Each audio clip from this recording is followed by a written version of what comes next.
Welcome to the Psychology World podcast with me, Connor Whiteley, psychology student and international best-selling psychology author of over 30 psychology books, bringing you the latest psychology news, fascinating psychology topics and more each week. If you want to learn more, then please check out connorwhiteley.net/books. And don't forget to like and subscribe to the YouTube video or follow on your favourite podcast app. And here's the show. Hi there, and welcome to episode 267 of the Psychology World podcast with me, Con Whiteley. And today's episode is on how to survive a major depressive episode. And it's Saturday, the 25th of May 2024, as I record this. So today is a really useful podcast episode, not only for psychology students and psychology professionals, as well as anyone interested in psychology and mental health, but this is also quite useful for people who are depressed and have negative mental health outcomes. Of course, nothing on this podcast is ever any sort of official advice. It really isn't whatsoever. But this still contains a lot of useful ideas, fascinating concepts, and I think this is a really useful podcast episode. I definitely found this helpful, and I definitely add in some personal economic experiences. But this is a very useful podcast episode that you're going to get a lot from. So you got that to look forward to in the content part of today's episode. So moving on to the psychology news section, we're reading from the British Psychological Society Research Digest, and the first one is so relatable. We're surprisingly reluctant to reach out to old friends. Keeping in touch with old friends isn't always easy. We've probably all at some point drifted apart from a once close companion. But how keen really are we to reconnect with our friends? According to a new study by Laura Atkins and Gillian Sandstorm, published in Communications Psychology, not very, despite 90% of participants reporting having lost a close friend, only a third of those from a subsequent study who believed a lost friend would like to hear from them reached out when prompted. Those who were once very close to us often now feel like strangers, motivating us to stay at arm's length for fears of awkwardness. This study, however, suggests that there might be ways to help us close the gap. Okay, so this I think is a really fascinating and really relatable study because sure, there are lots of friends I would love to reach out to and I would love to reconnect with. For example, I used to have a older best friend at a secondary school, and we were really good friends. Like we got on great. He was amazing. We did a lot together. We were just really good, close friends. Equally, though, we did drift apart. He did reach out to me, to be honest, but I don't know what was happening to me at the time. I know it was in October. I'll always remember it was in October. I think this was pre-pandemic. This might have been 2020, yeah, like October that year. And it was a shame, to be honest, because I was basically his only friend, which I'm laughing about because of how relatable that is, to be honest. Like only having one or two really close friends, or to be honest, friends at all. So I do get that, and to be honest, I do feel some guilt. But to be honest, I completely understand what this study's coming from about because we're extremely different people now. As far as I know, he's in the police cadets. He's very hardcore police, and everything to do with that. Well, with that, though, he does not believe in social justice. He does not believe in that sort of stuff. He believes in just, yeah, like he's very, very hardcore police. And even before he left sixth form and I stayed, because I mean, like, he sort of just stopped turning up to school one day. He didn't tell me, he didn't consult me at all, which to be honest was weird considering I was his best friend.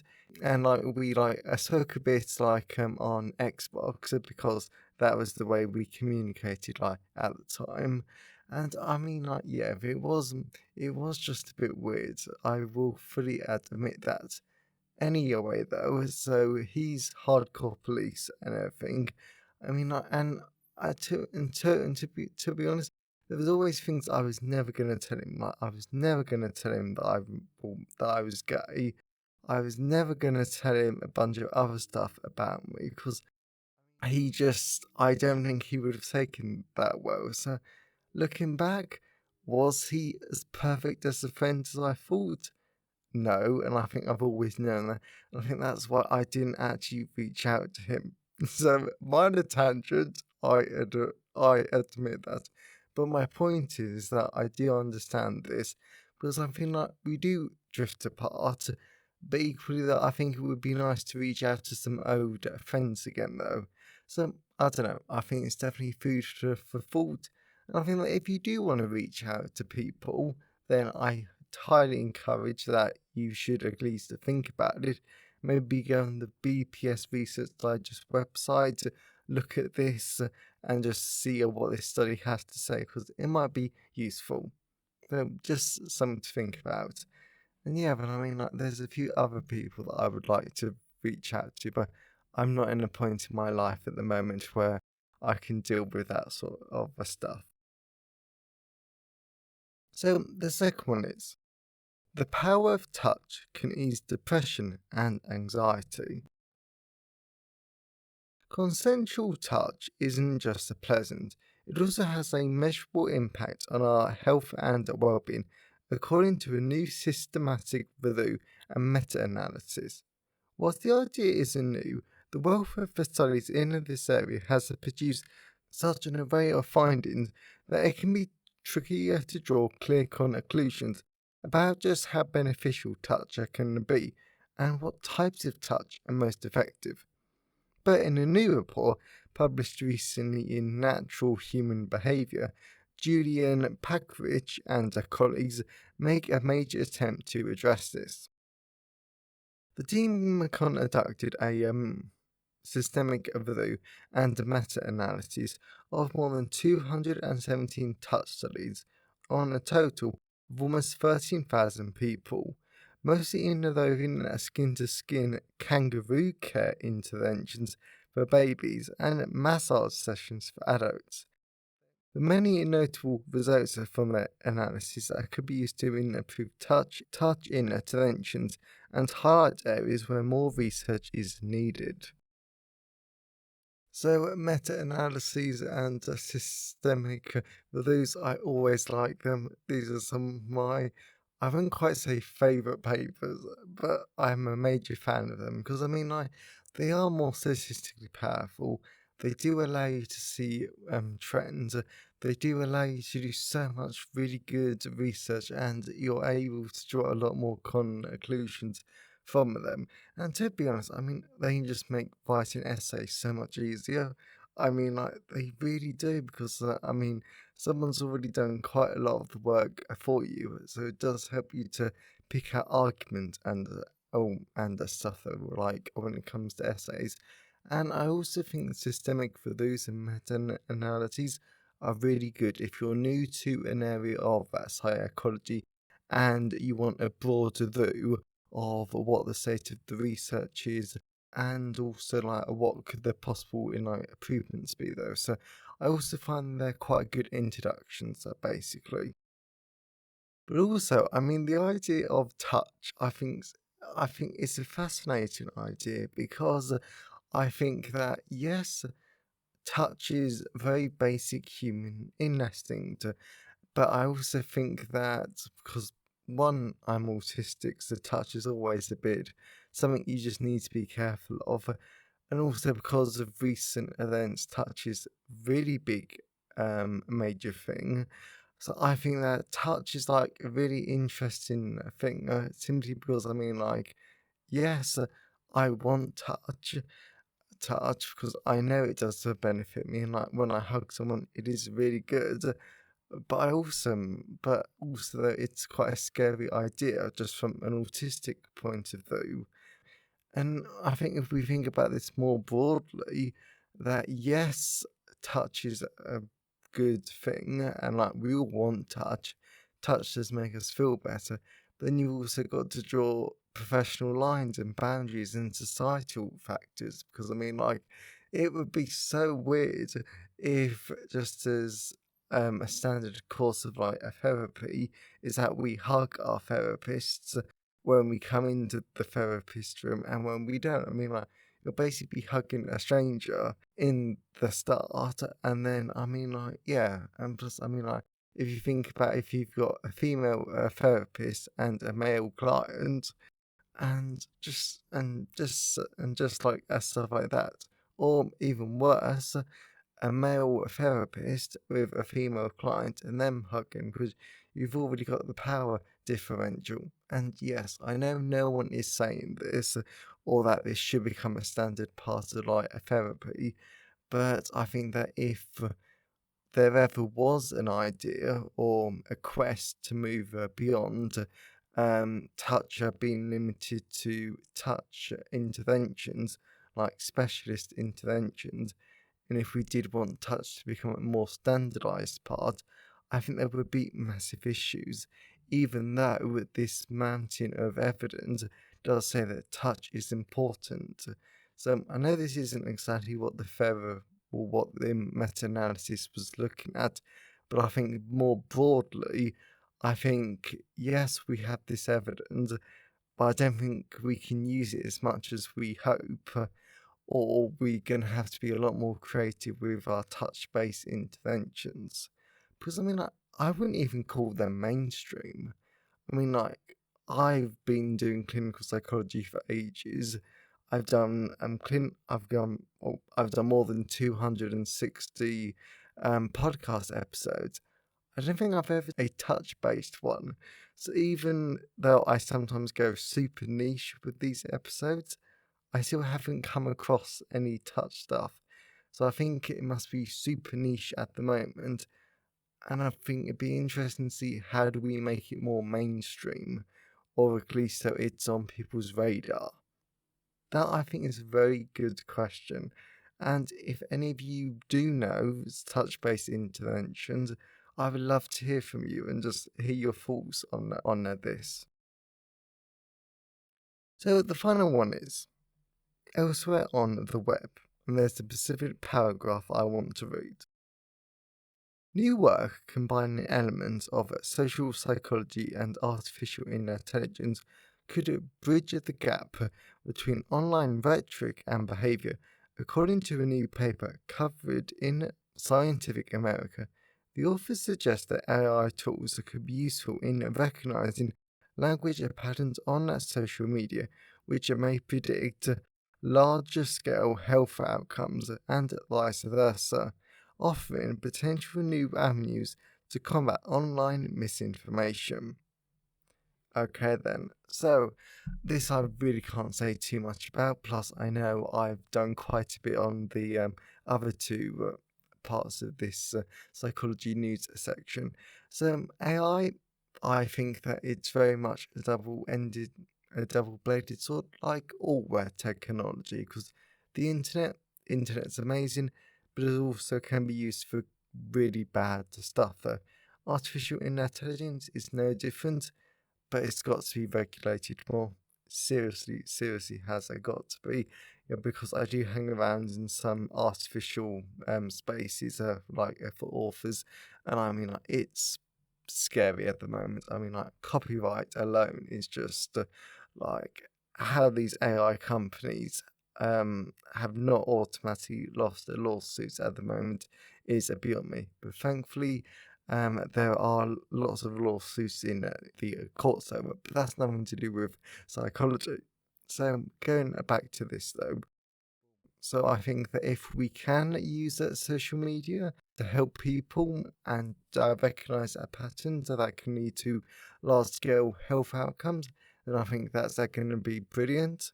And I also think that the vice versa could also be quite interesting because if we can work out that if a depressed person writes these sort of posts, and if there's a strong correlation, then we might be able to scan social media posts to be able to find out if someone's depressed, which would be symptoms, and then we could refer them to diagnosis or something like that so they can get mental health support.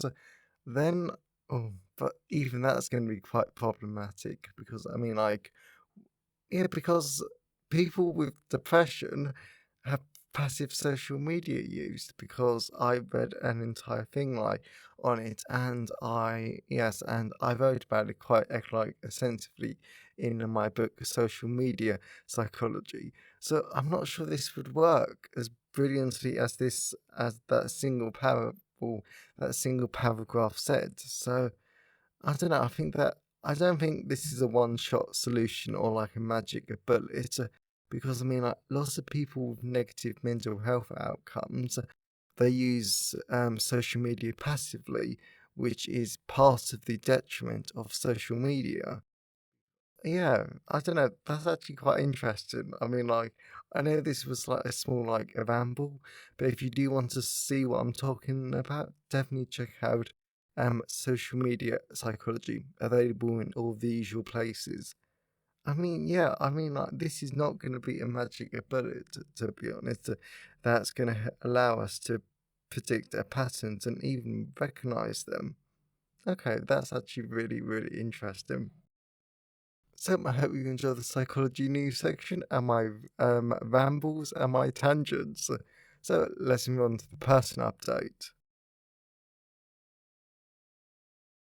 So we're moving on to the person update. I have to admit that has been my favourite psychology news section for ages. I actually feel quite energised after it, which is quite strange though, because normally I don't get that from the psychology news section. So anyway though, so this week it's going to be a very short person update because I haven't really got that much to talk about, simply because lots of stuff's happened. I've been quite busy with outreach work and lots of other stuff has happened, which is not psychology related though. But just to make you guys laugh, me and tennis. So I went to play a tennis like with a friend last night. I mean, like I'm not bad at tennis. I'm definitely a lot worse than my friend. And I mean, like my friend, bless them, they do have the patience of a saint, to be honest. Because I mean, like me in sports, it just n- it just never happened. It just never worked. So yeah, so me in a sport, great for mental health. Spending time with friends, amazing for mental health. Me in tennis, no. Yeah, so I mean, like if you're bad at sports, you're not alone, and that's okay. And as always, I always love to know your thoughts and feelings on today's episode. So you can always email me, connorwhiteley@connorwhiteley.net. You can always leave a comment at the show notes at connorwhiteley.net/podcast. And you can always tweet me on Twitter at sci-fi Whiteley. I always love to hear from all you because it really helps make the podcast feel more like a conversation. And you can also contact me on LinkedIn and Facebook. And today's episode has been sponsored by CBT for Depression, a clinical psychology introduction to cognitive behavioral therapy for major depression disorder. So the reason why this is a great sponsor for today's episode is because we're looking at the oppression, and instead of us looking at the causes of the oppression, like the biological, psychological, and the social causes, like I do in my book Abnormal Psychology, instead in like this episode, we're actually really deep diving into psychological treatments and more of the like how do you treat the oppression and what do you do after someone develops depression there. So that's where this book comes in, and this is what really builds upon today's episode because it's great, really easy to understand book does focus on CBT for depression. That's like, what is it? What's the premises of a cognitive behavioral therapy? How does it work? What's actually involved? What are some of the behavioral experiments, which is my favorite chapter. I love behavioral experiments and I love cognitive interventions because they're fascinating, they're amazing, they're really clever, and I use some of them in my own life. Life lessons again, even though nothing's ever official advice on this podcast. I think there are at least tidbits or little tips you can take away from learning about psychology. So I just love CBT. Of course, it's not a perfect therapy, and that's something else that we address in this book. But I think it's really, really useful, and it's just it's just brilliant to learn about, especially if you're a listener in the United Kingdom or another country where CBT is the dominant model. So I highly, highly recommend this book because it's a lot of fun. It's fascinating, and I love these books because any of my CBT books, they're just a lot of fun for me. So that is CBT for Depression, available from all major ebook retailers, and you can order the paperback and the hardback version from Amazon, local bookstore, or local library if you requested. And you can also get the audiobook narrated by artificial intelligence at selected audiobook retailers like Spotify, Kobo, Google Play, Barnes& Noble, and selected library systems like Bibliotheca, Overdrive, Baker and Taylor. So, whilst buying books helps to support the creation and the editing of the podcast, my time is sponsored by my wonderful patrons. And as always, a massive thank you to my patrons because your support shows that you like the show and you want it to continue. And if you want tons of great rewards, then now you can at patreon.com/the Psychology World Podcast. Or you can buy me a coffee at buymeacoffee.com/Con Wiley. So that's enough of the personal update. Let's move on to the content part of today's episode. So we're moving on to the content part of today's episode. So we're going to be talking about how to survive a major depressive episode. And this is a lot of fun, it's really useful, and this is quite an important episode, I think. So I'm really glad that I've done it and that you guys get to enjoy it. And I hope you enjoyed it as much as I did. So let's dive into it. Why is depression serious and potentially life-threatening? Before we talk about the 5 main ways how you or the client can survive a major depressive episode, I want to remind people how serious depression is and how dangerous it can be. Granted, I was reminded of this yesterday, because even though I'm not clinically depressed, there have been 2 times in the past 6 months where I've been so depressed I simply couldn't move. There are always other consequences too, but I do like to keep this podcast light on occasion.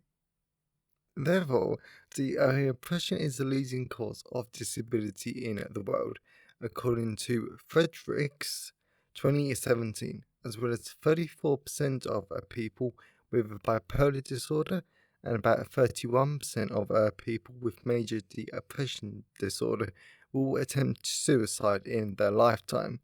Dong et al. 2019, Dong et al. 2020. On the whole, when we add those percentages to the fact that depression is most associated with suicide, it makes us realize that depression can be life-threatening. Hence why we need to think about and making common knowledge about how to survive a major depressive episode. In addition, major or severe depression can be linked at times to changes in a person's information and sensory integration. This is called psychosis, and this type of psychosis tends to take on a dark, depressive, congruent quality. For instance, a person experiencing this type of psychosis might experience persecutory delusions, so they truly believe that the people around them are trying to harm them and they hate them, or they can hear unkind voices too. Interestingly, about 10% of people with major depression disorder, Dong and all 2019, as well as 63% of people with bipolar disorder experience psychotic features, Aminoff and all 2022. Overall, I know you're all psychology students, professionals, and people interested in psychology here, but we absolutely cannot underestimate depression. Now, I think half the problem here is world at times because we hear ignorant people saying they're depressed about the weather or because their football team is losing, and they don't actually understand what they're talking about. Instead, they're just using a word with a critical, vital meaning outside of a clinical context, and this does not help our clients. It seriously doesn't, and it irritates me so much because I did not put this in the blog post, but you don't hear someone saying I have a cancer just because of the bad weather or just because their football team's losing. Like nothing medical you ever hear used in like this context. So why is it mental health? Why is it a societal belief that using mental health terms outside of a clinical context is okay? I don't know. I really do not understand that, and it irritates me because it just devalues what people actually go through. Anyway, though, so going back to the blog post and jumping off my soapbox. There's only a boils down the meaning of an important term, so people don't think depression is as important as it is, and this stops people from seeking help when they need it, and it creates extra barriers for our clients too. Thankfully, it's important to note that people can recover from depression regardless of its severity, and there are more treatments than ever before to help people. I've spoken about them in podcast episodes before and in my books, with the different forms of psychotherapy and antidepressants being first line treatments. How to survive a major depressive episode. It will not always be this way. I have to admit that when you're going through a major depressive episode, you seriously do not remember this, and I always forget it myself. I don't remember that this is a temporary thing, and I always think that this is how my life will be from now on, because in those moments or hours, or to be honest, the full 24 hours in some case, this is how my life seems. And it doesn't help that when you're healthy again, the experiences of the oppression just feel so disconnected from you because it feels completely foreign. Like, to be honest, it's probably been about 24 hours since my depressive episode. I just don't really recognize it. I don't, logically, I'm like, how did you think that? Yes, only yesterday. So, yeah, it's a difficult one. Therefore, it's good to remind ourselves and our clients that the vast majority of major depressive episodes are temporary, as well as even the longer lasting depression episodes, there are usually moments of happiness. If your client is in a major depressive episode, remember that this is a temporary and there will be moments of happiness again. Sometimes it can help to look at photos or other memories from times when you were happy. Also, when your client is healthy again, get them to write a note of encouragement to remind themselves of these times when they don't feel happy. Depression never lasts. Seek meaning. This is an interesting one because even when a person is in a depressive episode, they can normally find a meaning in smaller things, or they can take steps towards their values. Since the oppression is an oppressive force, so clients might want to find out what they can do and look for opportunities to live however you see as meaningful. Yesterday, I was sort of reminded of this because at my university, I want to reform the psychology society, and I had emailed a final year student on the 1st of May, and she replied on the same night. And yesterday, it was the 24th of May, and I still hadn't replied, and this was really bad for me. Like, I normally reply really, really quickly. And I noticed her and a group of people had tried to message me on Teams. So I forced myself to go onto my laptop, look at what had happened in the email and on Teams. And it was a nice reminder that people did want to talk to me, be with me, and work with me for the long term. And I seriously do want to start up the Psychology Society again, and I want to be president, like President Wiley. It does have a nice thing. It does have a nice thing to it. Equally, I also had a specialist appointment at the university again on a Monday, and this is basically what the woman said. She stressed that I should do a lot of self-care, feel myself into my interests, and stick to my values and what would bring me joy. Ask of help. So last night, me and a friend went to go and play tennis because my friend was probably a little worried about me. And when we got back to their place, we were talking. And as a minor tangent, I still hate their kitchen. I really hate their kitchen because I know it's a student house, but I hate their kitchen with such a passion because I mean, like, it's just awful. I mean, like, it's got this really ugly orange floor tiles, which just doesn't work with the space. And I mean, like, it's just awful. I mean, like, it's not even dirty. I mean, it just looks dirty because it's so dark and dingy and just no, I hate the place. And also, I'm glad the house that we're moving into to Vancouver has a nicer kitchen. I mean, our kitchen's amazing compared to their one at the moment. Anyway, we were talking about mental health, and my friend said that based on their egg experience, they realised that when it comes to mental health, you never really notice how bad of a place you were in until you look back later on.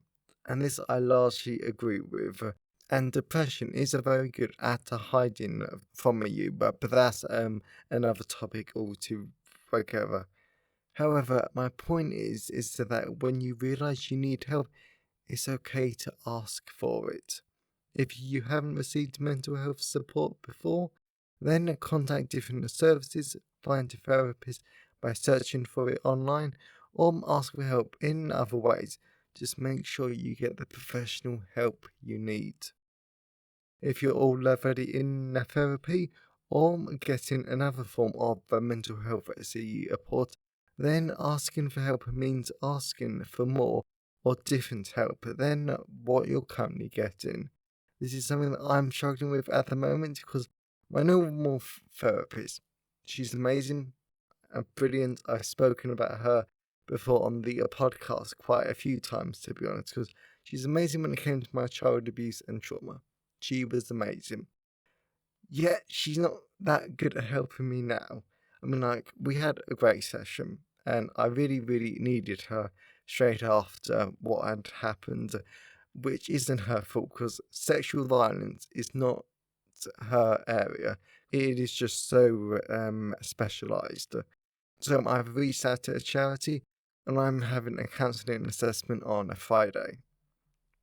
Additionally, if there's a risk of you or your client of self-harming or suicide, then reach out to crisis services like the 988 Suicide Prevention Lifeline, also a therapist, and even a primary care doctor can help you.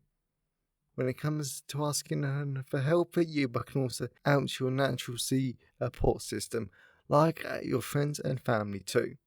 In addition, one of the most annoying feelings in the world is when you don't feel able with them to provide your help straight away, or you're told no in different ways.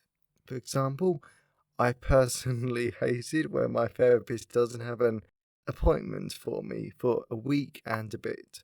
That's just annoying because I want support now and I'm not able to get it. Of course, I know that's just life, but it's still annoying. Another form of this is when a clients are looking for inpatient programs and the programs they want to get into don't have any beds available. When this happens, you need to keep trying and realize that you are reaching out for support is an act of defiance against your depression. So keep doing it. Keep looking for therapists, support, and other options. Just please make sure that you get the help and support you need. Remember your reasons for living. So I know from personal experience how extremely difficult this can be during a depressive episode. When it comes to reasons for living, I know a lot of people want to live it so they can see their friends and family, they have hope for the future so they can see what happens, and they believe that they'll find something worth living for in the future. Yet during a depressive episode, it can seem like a client doesn't have any of these options and they can't even start to think of any of these. For example, being brutally honest about yesterday, I have a good number of reasons to live for coming up. I have summer call at my university from mid-June to mid-July as a student ambassador, and that's going to be a lot of fun. Like some of the work opportunities I'm so excited about because they're care leavers, they're just young students, there's very specific ones that I've always wanted to work at, like there's a World Languages Day, and it's just going to be absolutely brilliant. Brilliant though.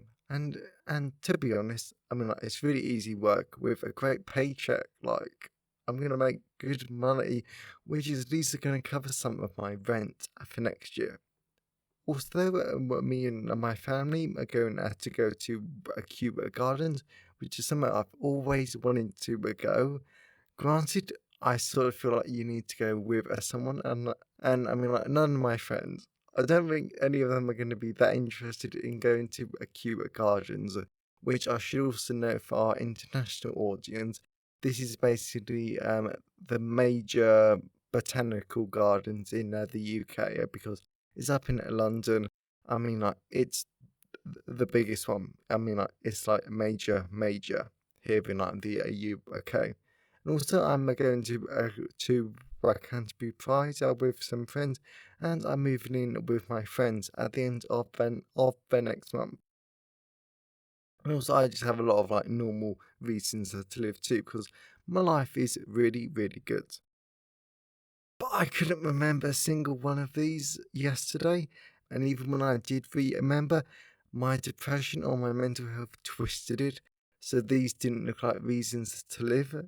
In fact, one of them actually turned out to be quite the opposite. As a result, when it comes to surviving a depressive episode, you need to remind yourself of reasons to live. You need to write down your reasons so you can read it and remember you have plenty of reasons to live for, as well as that you can hang up pictures of the people that you're close to and that love you too. Just give yourself as many reminders that life is worth living as possible. Conclusion. I never really intended to do a podcast episode on depression today. But I just wasn't inspired or bored by any of the other topics I have on my list after what happened yesterday. And I have to admit that I like episodes like this because they're slightly more practical and they're more applied episodes that will hopefully help a student, professional, or another person entirely. Because going through depression, it's awful and I don't wish it on anyone. But there is always hope, and you're never alone. There is always the port available, and whilst it might seem difficult to find, it is there. and there are lots of people happy and ready to help you, because you deserve it. You never deserve to suffer in silence, and you can survive a major depressive episode. You seriously can. So I really hope that you enjoyed today's episode and you got something out of it. I know that I did. I had a lot of fun with this episode, because even though depression and mental health, it can be a really dark topic at times. I think talking about it, one, decreases the stigma, obviously, and I mean, it just makes it a bit less shameful in the eyes of the public, because I mean, it's another reason why I talk openly about some of my experiences. Of course, there are some things I will never tell any of you, but by adding my own personal experiences, hopefully someone can find it relatable. If you've never experienced it, then I hope that this is something that you can understand and empathize with in the future. And I mean, it's just good to hear about personal stories. It just humanizes the topic and it makes it less academic. I think that's the problem with clinical psychology at times. I forget who I was saying this to, but I think it was, yes, it was actually the specialist on Monday, that we can all read about these things in our lectures and in our textbooks and on psychology articles. But the problem is that unless you actually hear what it's like for an individual, then there's always going to be that lack of information and that slight disconnect between theory and practice. So I really hope that you learned something today and that you enjoyed it. If you know anyone else who might find today's episode useful, then please share it with them. I'm always really grateful when you wonderful people help spread the word about the podcast. And if you want to learn more, definitely check out CBT for Depression, available from all of the usual places. And you can get the audiobook narrated by artificial intelligence as selected audiobook retailers. And if you want to provide some ongoing support to the podcast, then definitely check out patreon.com/the Psychology World podcast. Or consider buying me a coffee at buymeacoffee.com/Connor Whiteley. So have a great day, everyone, and I'll see you next time.